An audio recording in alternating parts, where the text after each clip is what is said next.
Assalamualaikum warahmatullahi wabarakatuh. Bismillahirrahmanirrahim. Ibu guru anu simkuring kahormat, terang sadaya anu simkuring kasono sareng kahormat. Puji sareng syukur hayu orang sanggakeun ka Gusti Allah Subhanahu wa taala, margi urang sadaya tiasa kempol dina waktos ieu dina kayaan sehat walafiat. Salawat sareng salam mugia dilimpah curahkeun ka junjungan alam Kanjeng Nabi Muhammad sallallahu alaihi wasallam, mudah-mudahan dugi ka para sahabatna, para tabiin tabiatna, tur dugi ka urang sadaya anu nganut ka mantena. Ibu sareng rencangan sadaya, tepangkeun wasta abdi Alia Maharani tika 10 mimpa genep.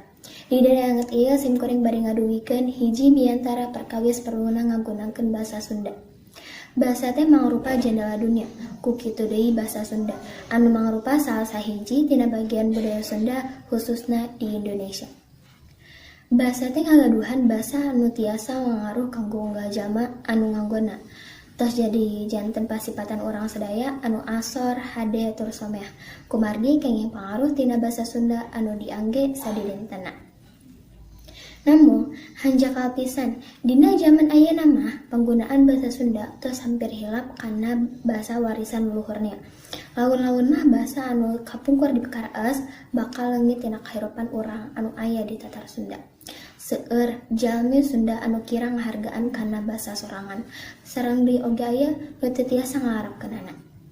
Miara basa Sunda salaku urang Sunda kacida priyogina, utami deui dina urang sadidinten urang nyarios. Salaku urang Sunda, sadaya jalmi anu tinggal di tanah Sunda kedah ngamumule basa urang sorangan, tur nyerikeun urang teh urang Sunda. Dina waktos ieu simkuring ngajak karencangan sadaya ngamumule budaya basa Sunda, tur urang teh tiasa nggunakeun basa Sunda anu hade jeung jelas. Bade kusaha deui basa Sunda teh dipiara sam dimulana upami sanes kurang sadaya mah.